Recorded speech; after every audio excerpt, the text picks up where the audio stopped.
Hey guys, what's up? It's Sean, Autotopia LA. It's our last shoot here at LS Fest. A big thanks again to Holly for bringing us out. Big thanks to the Bowling Green Visitors Bureau for really setting us up to win this weekend.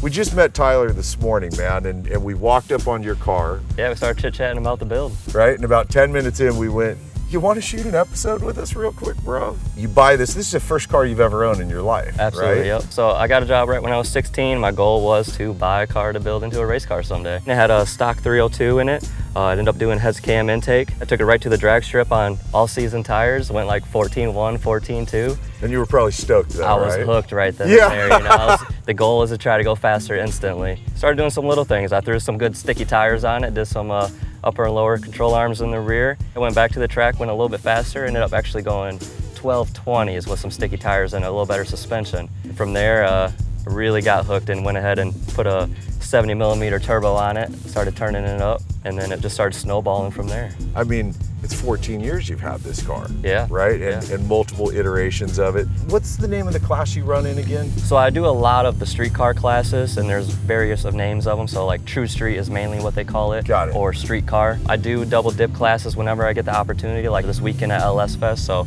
we ran drag and drive, and then also dipped into stock block, since it is a stock block LS. Let's go power, rear end transmission. Like tell me everything about the car, including what you've done to the platform, you know what I mean. The engine combination is a stock block 6.0, right from the junkyard. It's got some good parts in it by Texas Speed. It's got trick flow 220 S-cast heads, Holley intake, BTR cam, stainless works headers. It's got a Jose built 94 104 turbo. Yeah, then we just switched over to the new intercooler. It's got a shear fab. Intercooler's got an 8-inch core, so they take two core intercoolers, weld them together, so it's got the thickness and keeps her nice and cool. Damn, she is thick as f. What do you make power-wise with this right now? So I haven't really turned it up on a dyno to find out like what we're running at the track-wise, but for my calculations, I think it's right around 1,300 at the tire. And what does your car weigh? With me in it, like 2,900. Wow. Yeah. That's brutal. And you were telling me earlier, like this weekend as an example, right? And you're running in the mid 7 seconds. Yeah, so the track was a little tricky this week with the drag and drive class, just because, you know, there's 67 entries. We have to go out there and make 3 back-to-back passes, and they're not prepping.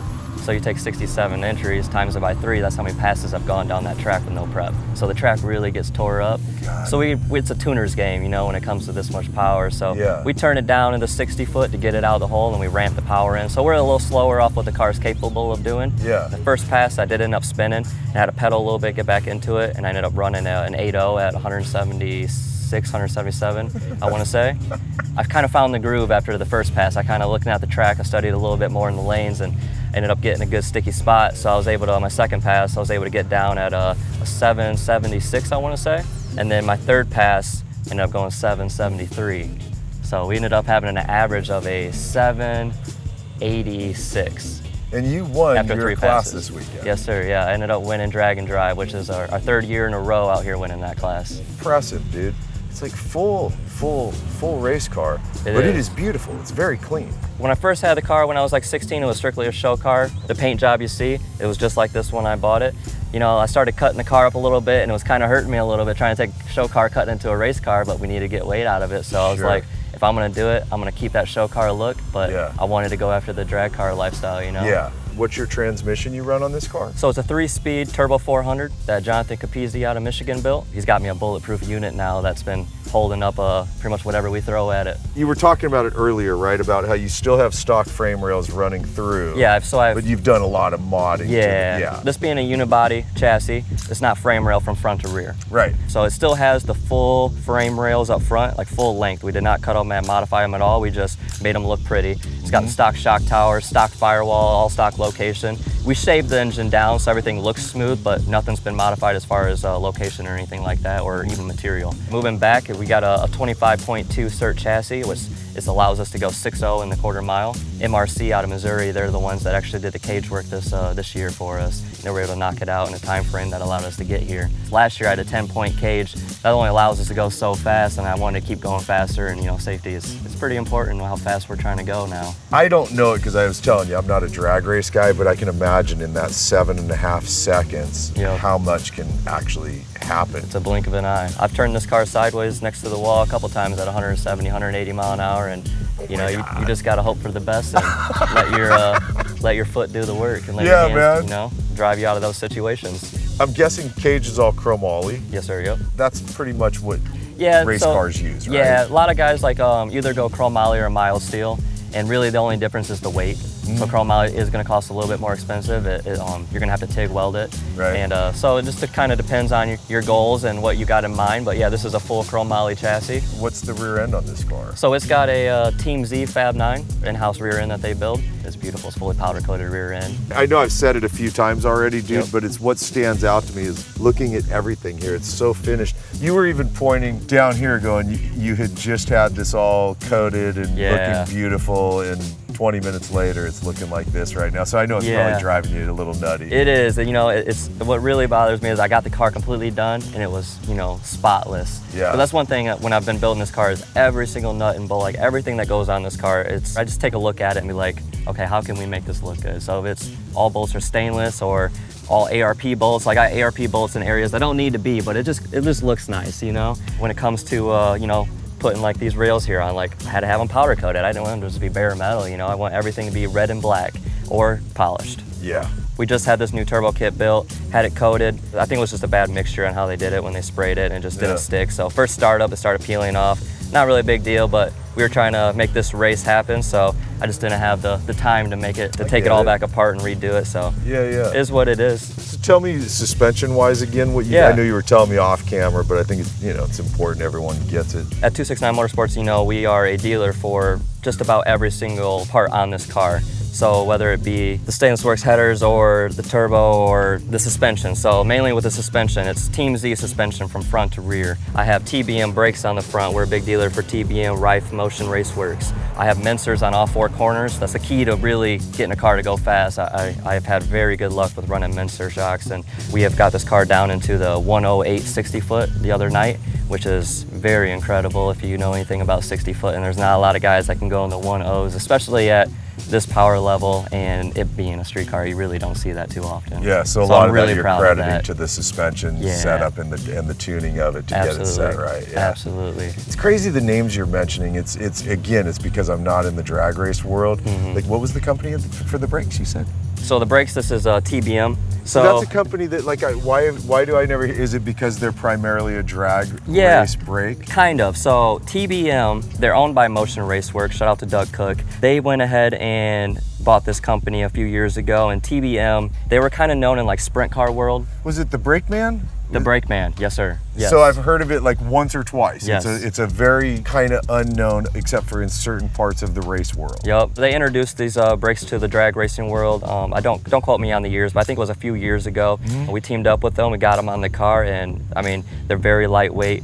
They work well, even on a street car. I do street drive this car quite a bit and zero issues. And I mean, several times, 180 mile an hour, high 170s, but we'll just call it 180 mile an hour. Yeah. Pull the chutes, and I've had a couple times shoot didn't come out, and I've stopped no problem. Handle it for you. These are just the components that I've chosen. I've had great luck with. Yeah, it's just fun to hear new stuff, dude. And who knows, maybe it impacts their business. I mean, hell, if we can get more sales for these guys, that wouldn't suck, right? Yeah, right. Absolutely. Let's talk about your wheel tire setup here. Yes. Like sizes and stuff. I know a lot of our guys like to know that. So I run RC component wheels all around, which we're also a dealer for. They're a little bit more unique looking, and especially with the fronts here, they just pop. They stand out, and I'm a big fan of it. Yeah, in the back, so I run a 275/60 by 15 drag radial DOT tire. I have a 12-inch wheel in the back. It's 15 by 12.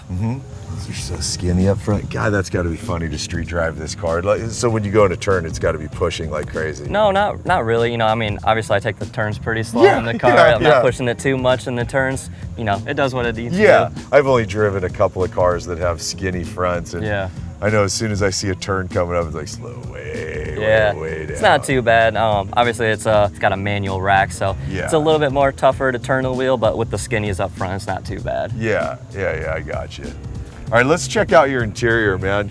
By the way, I noticed, is that actually cup holders you worked in there? Yeah, MRC, they did the cage, they threw that in there. I haven't got it powder coated yet. It's another one of those things, you know, it just bothers me a little bit, but this past, I would say about 6 months ago, we redid the whole car. We cut the whole floor out of the car, that way this cage could be put in. Yeah, pretty much start from scratch. You know, when you cut the floor out of the car, you got to disassemble everything from the firewall back. You can't brake lines, can't fuel lines. I had to rewire the whole car, replumb everything. The engine was out, I had refreshed the engine, transmission was out, being refreshed and just taking a look at.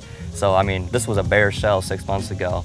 Rush, you know, working late nights, you know, 5-6 days a week, trying to get this thing back together with the goal to come back out here and with hopes to try to get a three-peat win, you know? So yeah, and here you are. I checked everything off the list, man. I've been speechless, honestly. It hasn't really hit me yet. It's been a roller coaster of emotions these last couple days. Yeah, good for you, dude. I really dig your story, bro. Like, come up in it with your dad, right? Your dad gets you inspired. You guys work together on stuff, but it's super inspiring, I think, for any younger people that might catch this video.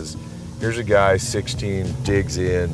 Here you are 14 years later. It's just super inspiring. Your commitment, your drive, your dedication to what you're up to.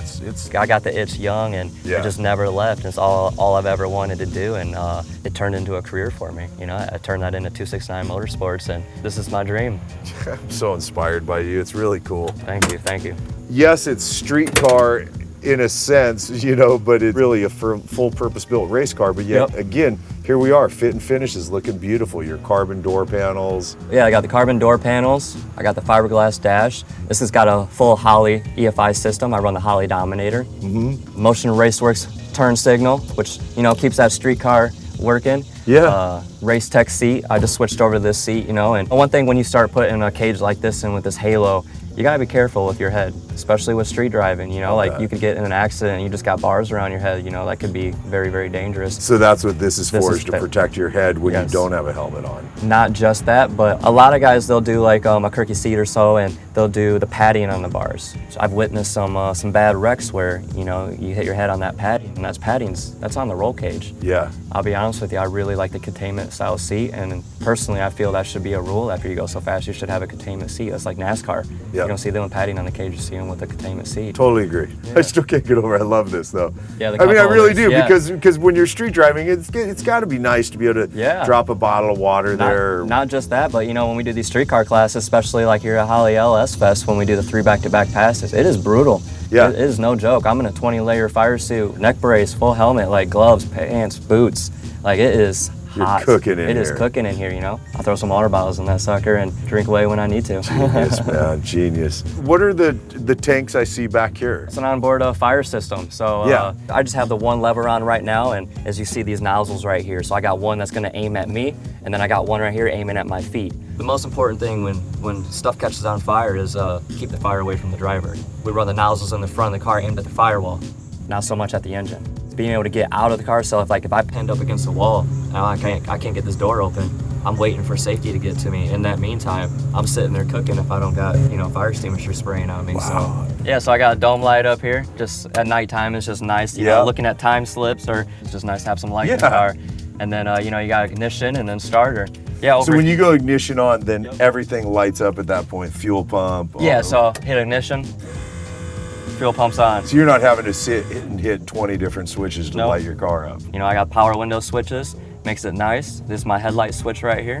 When drag cars, they make you do a shut-off switch on the back bumper. Yeah. That way, if something happens, whenever safety gets to you, they're gonna hit that cutoff. You can hit it and kill the car. Absolutely, but I wanted one in the car. Say I'm going down the track and something happens, say the engine blows up or something like that. Yeah. I can hit this, and that's gonna cut the whole fuel system, that's gonna cut ignition, that's gonna cut everything. That way, it's not just like live fuel continuing to dump. Yeah, if we move over here to the steering wheel, you know, I got my turn signal switch here. Right now, I got 4 buttons on the steering wheel, but I really only have 3 of them hooked up currently. So we'll start off here with the line lock. So I'm going into my burnout. We'll go past the water box. I'm gonna hit that button, and it's gonna activate a line lock, which is gonna lock the front brakes. And then that allows me to start my burnout. So I'll put it in 2nd gear, start to do my burnout, shift it in 3rd gear, let go of the line lock, and then I'll drive it through. So we'll go up here to the trans brake. So on a tree, you know, you got your first bulb and your second bulb. So I'll go to my first bulb, I'll hit the trans brake, hold it down, and then that allows me to go full throttle and start building boost. Once I get up to my target boost, I'll hit this button over here, which is called a bump button, and that's gonna bump me in. Now this bump button here is controlled by this smooth stage bump box. So this box here allows me to adjust the bump, how aggressive it is or how smooth it is going into that second beam. So I can turn this button up here and that allows me to change the speed, so how fast I'm gonna go into, or the force, so how hard it's actually gonna go into the bump. And each time you're doing that, you're inching forward a little bit? Yep, correct. Going down track, these buttons actually change. So once I get to a certain mile an hour, my trans brake button actually turns to a parachute button. So I have my parachute lever here, I can activate manually. But sometimes I don't want to take my hand off the wheel, especially if I'm in a sketchy situation, you know? Totally. So I run a lot of chassis sensors. So I have like a drive shaft sensor, and then I have front wheel speed sensors. And what that does is it allows me to tell the difference from the front wheel speed and the rear wheel speed. So that way I know if the car's spinning or not. So if the rear tires are spinning more than the front tires going down track, my Holly is gonna know that, hey, we're spinning, we're kind of getting out of control here. Yeah. Or have it triggered to where it'll actually dump the chutes by itself if I get way out of shape going down track. So that's just another safety thing. So if all of a sudden you start blowing the tires off, Yep. it's gonna automatically launch your chute for Correct, yep. And then this button over here, this bump button, it turns into a scramble. So if I'm door to door with someone and I just need a little bit extra boost, I can hit that button, and we currently got it set for 5 extra PSI. So you get an additional 5 pounds of turbo boost Yep. to take you from he might get me to Yes. no, I'm gonna get him. Yes, and if I hit that button, I'm gambling if this engine's gonna stay together. So I don't use it unless I need to use it. And I haven't had to use it yet this year, but we got it sitting there and it's ready to go if I need it. Dude, I know you guys probably feel the same, but I'm totally blown away by you. I mean, you're this extraordinarily charming 30-year-old kid. And I call you a kid because you're a kid to me. But I mean, your knowledge, your commitment, your drive, determination, all of it. I mean, I genuinely hope some of you guys take some inspiration from Tyler here, because I'm not bullshitting you, dude. I'm really totally knocked out by you, dude. Like, look forward to watching your career grow, and don't forget we hung out at one time. Hey. So don't get too big where you're like, Sean who? Hey, this is just what I want to do, man. This is fun for me, so Yeah. that's why I do it. I don't chase it for no other reason. Yeah, awesome, brother. Please go support him, 269 Motorsports. Plus, you have a dedicated Instagram and Facebook for this vehicle, right? Called the Notch I do. 269. Yes. Yeah, I post a lot on my personal page at Tyler Baber. You can go ahead and follow me there if you guys would like. The Notch 269 and 269 Motorsports is where it's all at. Also, big shout out to Michigan Motorsports. That's my dad's company. We work together, and it's been great. Yeah. Awesome, dude. Thank you so much for doing this, Tyler. Thanks for your really, time, man. Really super cool.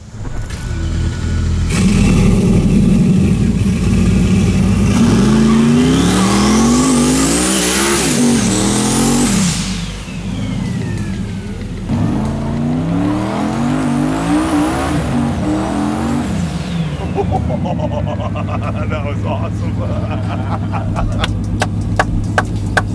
Wow, dude, that's intense, man. Hell yeah. You made a bit of smoke. Yeah, I said I would. That was the perfect ending for us out here at LS Fest East. A big thanks again to the guys at Holly, the Bowling Green Visitors Bureau, for setting us up really to win and have a great time out here. Thank you if any of you are watching right now. Thanks for coming over and saying hello. It was a pleasure meeting you. And just a blast getting to shoot very last minute here with Tyler from 269 Motorsports. Badass car, smart kid, making shit happen. Just genuinely impressed with this guy, man. So as always, you guys, I'm just gonna say thanks for hanging and watching what we do, and I'll see you in the next one. All right, man, later.